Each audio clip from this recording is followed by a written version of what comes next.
Hello everyone, here I am with the second video of the ancient history, and today I'll be discussing the start of Indology in India, start of the study of early Indian history by some of the British historians. And the major theme that is going to be discussed in this video is Orientalism and the major scholars of Orientalist theories and their works, their major works on Indian history. So first we'll know how they started this study, which is called Indology, and then we'll read about their works, and then we'll see how their works had certain implications which we are still carrying in our present societies, in our present day India. However, the later historiography tried to, in fact, not tried to, they almost ended their hegemony and the hegemony of early Orientalist theories, and they almost the modern historiography disagrees with most of what early Orientalist history had propagated in India, but we still linger with their legacy, what they've left behind. We still linger with that, and we are still carrying those ideas in some way or the other. So let us see how this early Orientalist history was framed, and how we are still in the trap of that Orientalism, which is a British legacy, and and how history is not a dead subject. It has a gradual evolution, and it keeps on evolving, and the trends in historical writings keeps on contending with each other. So the story of India's history starts with the Orientalist scholars.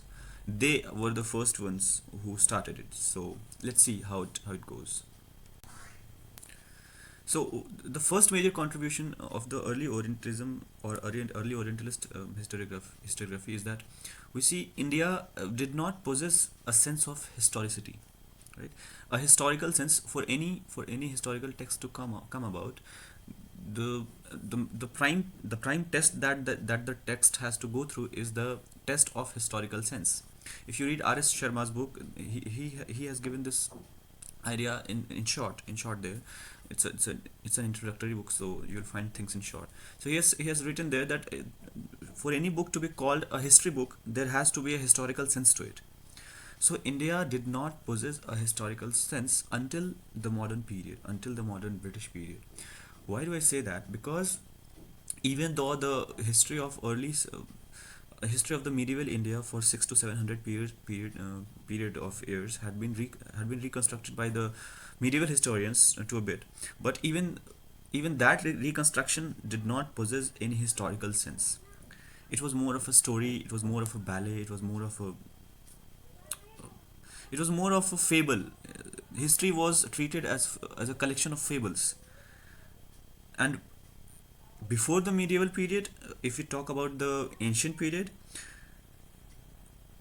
we found a complete absence of historical sense. Leave historical sense, we don't even found a general reconstruction of basic ideas of history. So that is the lack we are having while dealing with the history. But thanks to the coming of the first Orientalist scholars, that this reconstruction of early Indian history, the credit of this reconstruction first of all goes to them, filled with whatever criticism you may have for them, filled with whatever absurdities that they propagated, but it was them who started the construction of early Indian history. I'm not talking about the medieval Indian history, I'm talking about the ancient history. Now, the Orientalists, the scholars before the Orientalists thought that the Hindu, they categorized that period as a Hindu period, that the Hindu period had not developed a historical sense and had not developed any text that may be called historical, and which is true. In some of the other videos, I'll explain how the ancient Indian texts lacked the historical sense. They did not provide the information as they are needed in a in a textual manner to be contained in a history book. That is another topic at all. So the major European view that the ancient Indian past, although it was a very glorious past, but still it did not have major historical reconstruction due to the lack of historical sense. This was the major European view until the coming of Orientalists. Let's see what happens next. Okay, I am going to mention four early works of early historical traditions in India. So all those four works, thanks to the start of all those four works are ascribed to the Fort William College scholars, thanks to the start of this college. In I think it was started in 1800, and in 1800 when this college was started to teach the British uh, British officers the Indian way of life, because this was the prime reason of the start of Indian historiography. They wanted to know about the culture and history of India in order to govern them, and it was important to know their language, their culture, their religion, and until you know them you will not be able to govern them efficiently. So Fort William College was started as a project to train these officers the Indian way of thinking, the Indian way of their culture and history. So when this college was started, there was this scholar called Mrityunjay Sharma, I guess. Mrityunjay Sharma, who wrote a historical paper on India, and it was in Bengali. It was published in 1808, and that may be called the first historical work, the start of it. Although it until still I'm saying it did not contain the historical sense. These are early efforts that I'm mentioning, right? So it is a history teacher in the Fort William College called Mrityunjay Sharma, who is starting the first major work on Indian history. So he published a paper. It was in Bengali. The second is what is mentioned here is Robert Orme. Robert Orme is Orme. The spelling is Robert Orme. Robert Orme he published two works, and they contain major part of British historiography. The first one is a history of the military transaction of the British nation in Indostan. Indostan is Hindustan, from the year 1745, and from the year 1745 he might be tracing it to the time by which he was living. So this was published in 1764. So this got published before Mrityunjay Sharma had published his work. So these are early British efforts, and the Mrityunjay Sharma's work was the first work by any Indian, you may call it, right?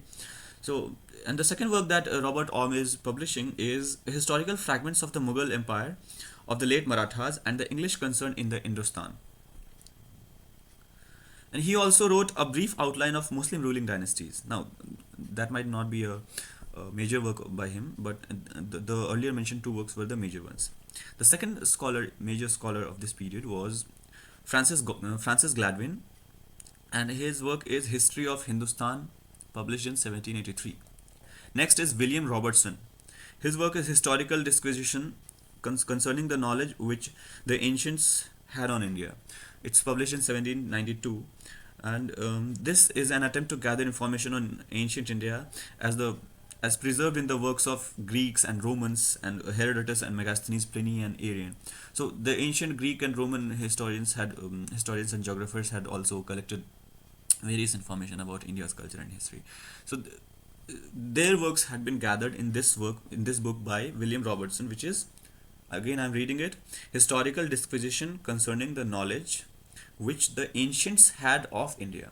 So the ancients of Romans and Greeks, and they had certain knowledge about India which they had wrote in their books, and William Robertson collected all those works in his work.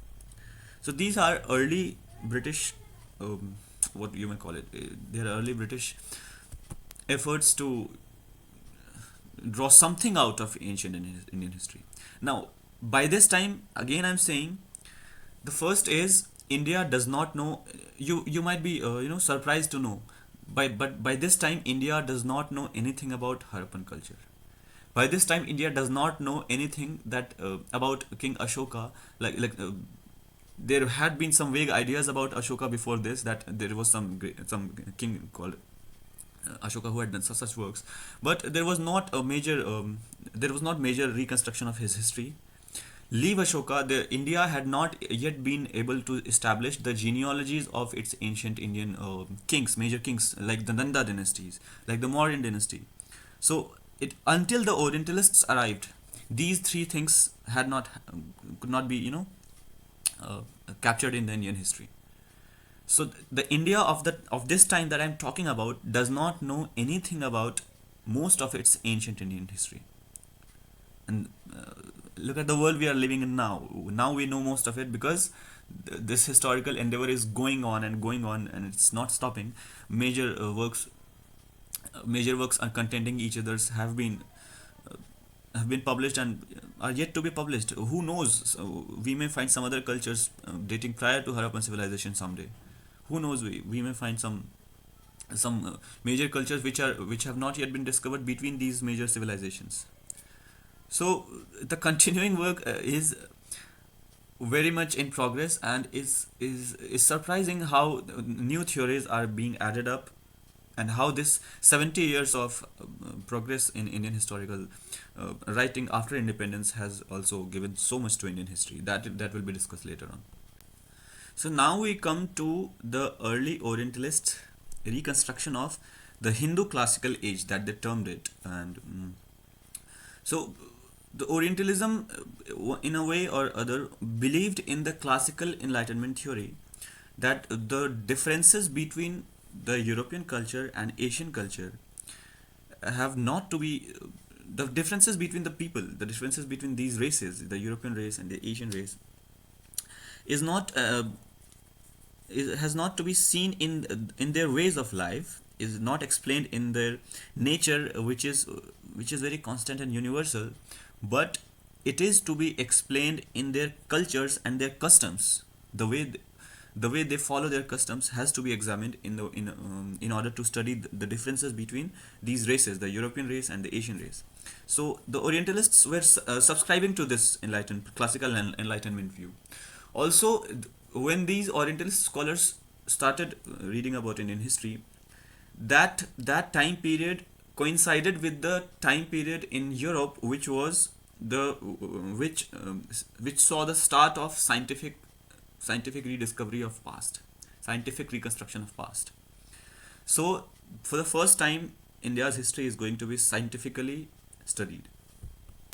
And not to mention the scientific revolution of the 17th century had also, by this time, paced the way they were becoming more interested in historical things.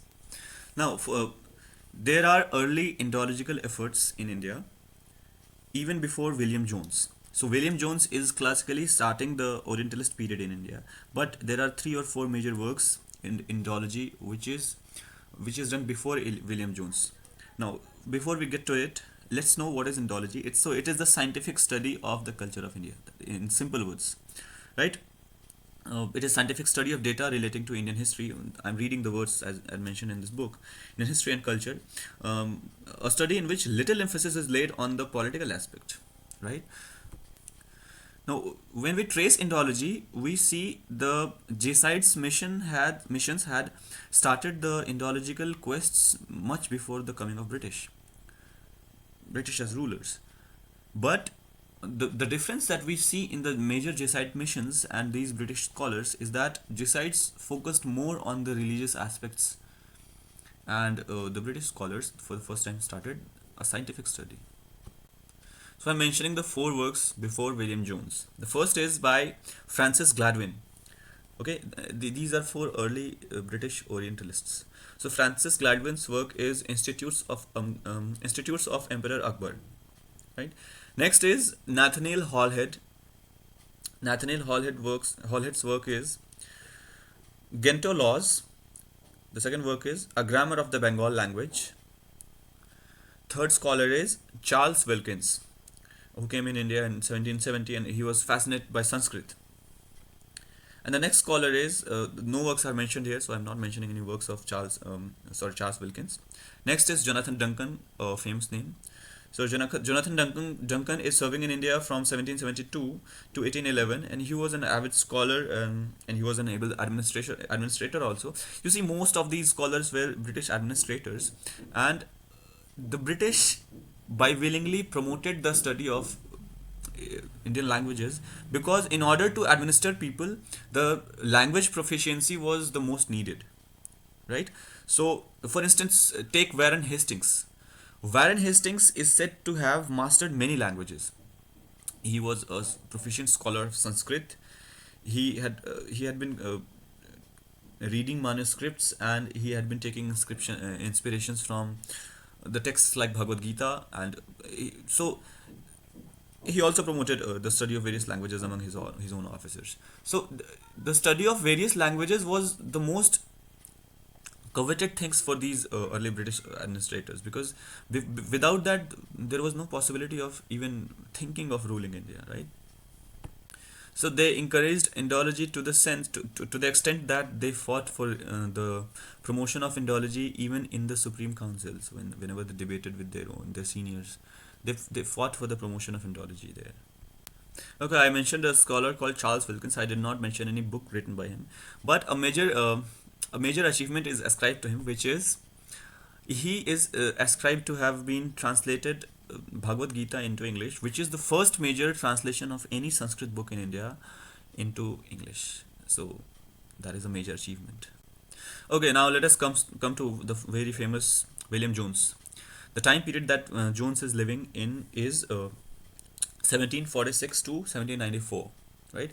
So this is the late 18th century. Now by this time you have to compare the time period. By this time the British have captured Bengal, and they have been trying to capture other areas as well. They have outrun the French from India. They have overrun them. So they after winning over the French and Bengal, they are going to fight the Mysore. They are being involved in various other struggles at a time, and by the 1856 after the capture of Awadh, they have captured the whole of India finally. So this is the time of conquest of British, and with this time of conquest, as and how they are capturing various areas, they are also establishing various institutions uh, in the areas conquered, and utilizing these institutions later on to capture more areas, right? So in the cultural area, in the cultural field, they are establishing this institution called Asiatic Society of Bengal, which was in 1784. Now, Asiatic Society of Bengal, you see Fort William College. The Asiatic Society of Bengal was established only to study Indology, and most of the scholars who were hired in this Asiatic Society of Bengal were instructed to start this scientific study of Indology, uh, and that is how it went. So, Asiatic Society of Bengal is very key to the start of Indian history, to the start of Indian historical knowledge. You see, William Jones is credited with having learned 5 languages. That is too much. We don't do that. We study either 2 or 3 languages and we are done. So he had studied 5 languages, and he is the translator of Geet Govind. He is a translator of Manusmriti. The Manusmriti that he translated is known by the book called that its title is The Institutes of Hindu Laws. So that's Manusmriti. Manusmriti's translation in English. So he has translated Geet Govind by Jayadev.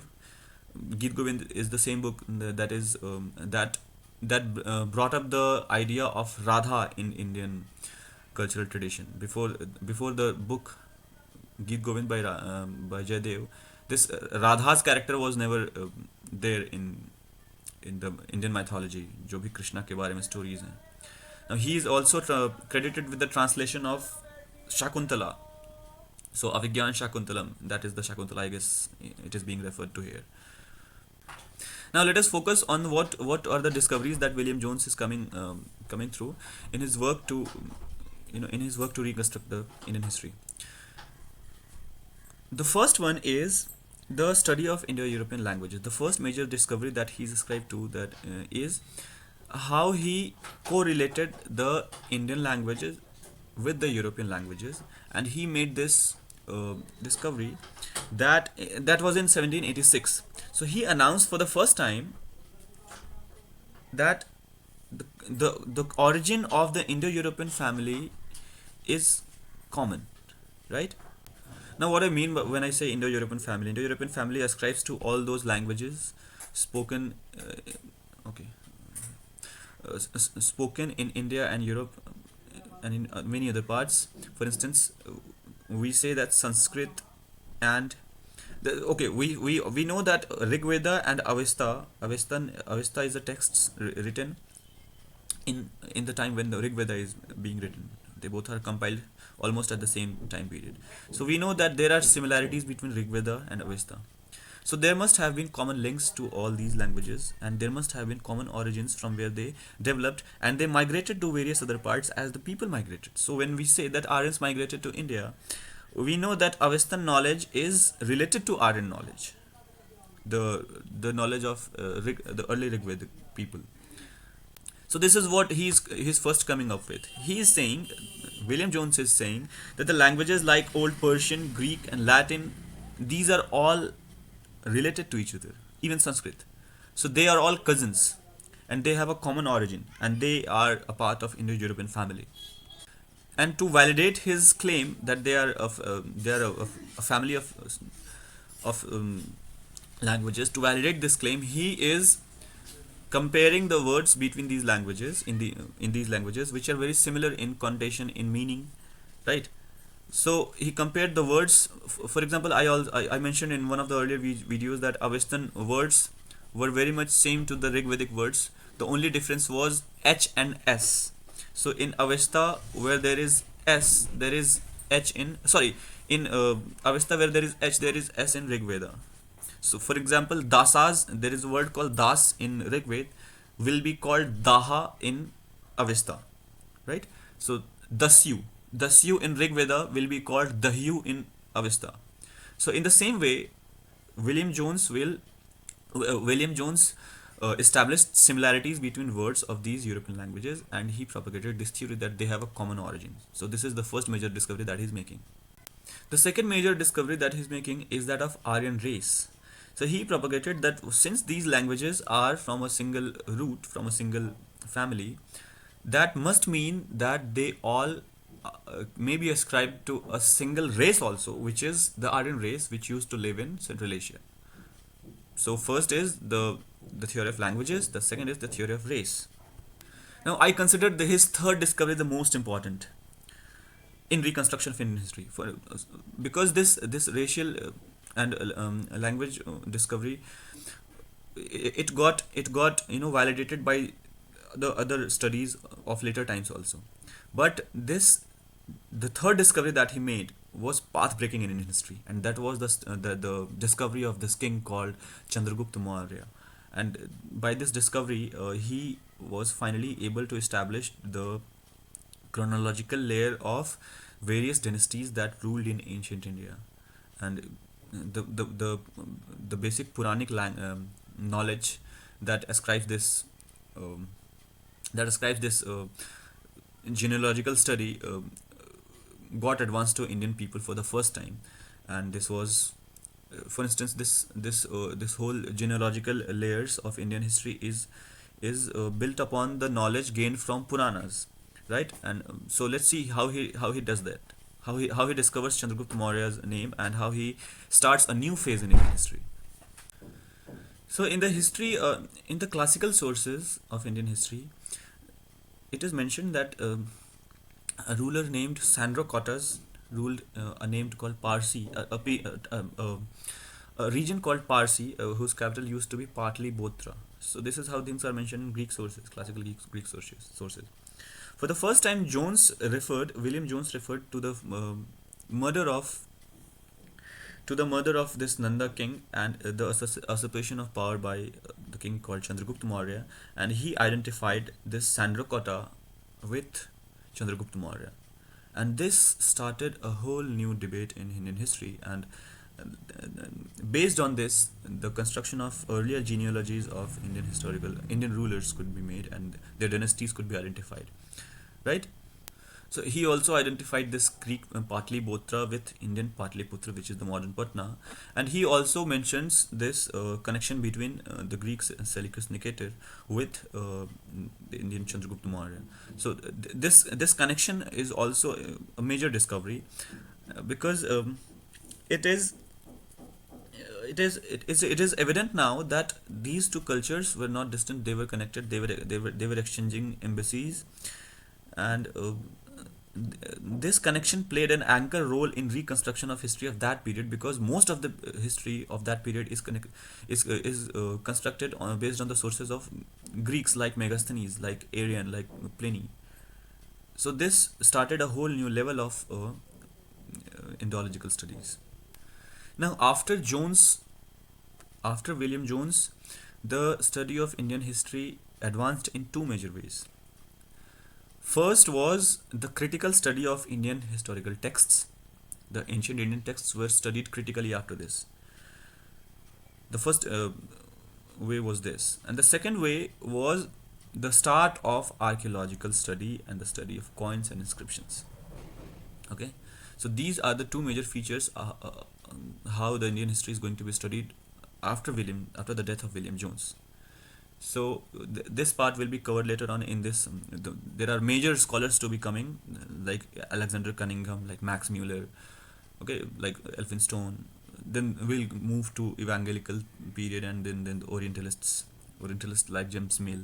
So all those will be covered later on.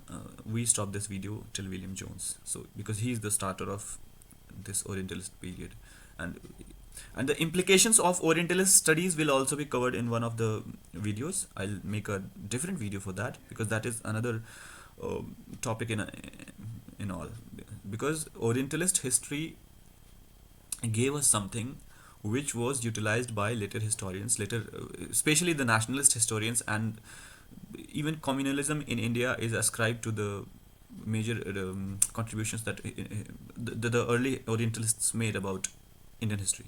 So how communalism and nationalism was both used this Orientalist history, and how what were the major traits of this Orientalist historical reconstructions that later on got criticized and got demolished, and but in some way or the other we still follow that sense of historical knowledge, and that is how communalism is also ascribed to the early Orientalist studies.